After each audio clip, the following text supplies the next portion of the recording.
Estimation সমস্যাটা যে কত ভয়ানক, কারণ আমি ভাবতেছি পানি ওখানে 3 ফিট, আমি 5 ফিট লম্বা, আমার এইখান পর্যন্ত পানি, কোনো দেখা দিই না, লাভ দিলাম, কিন্তু পানি ওখানে 20 ফিটের নিচে আমি কিন্তু দেখা বুঝা পাই নাই, চোরা বালি পড়ে গেছি, এখন আর উঠতে পারবো না।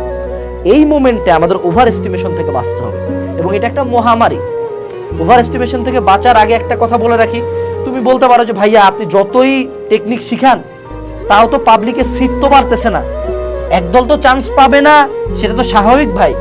বাট তাও যদি একটু চালাক হইলে, একটু চালাক না হইলে তো দুনিয়াতে টেকা যায় না, একটু চালাক হইতে হবে, একটু ট্যাকটিক্স যদি আগে থেকে অবলম্বন করা যায়। যেমন উদাহরণস্বরূপ বলি,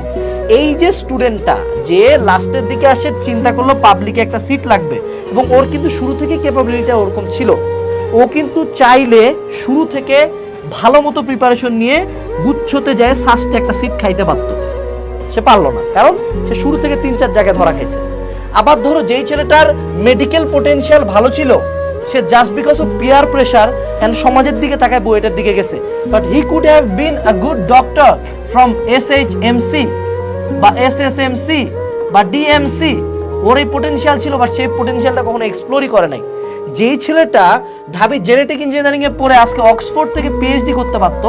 সেই স্টুডেন্টটাকে শুরু থেকেই পড়ানো হয়েছে মেডিকেলের পড়া, ও জীবনে ঢাবির ম্যাথ কোনোভাবেই করতে পারলো না।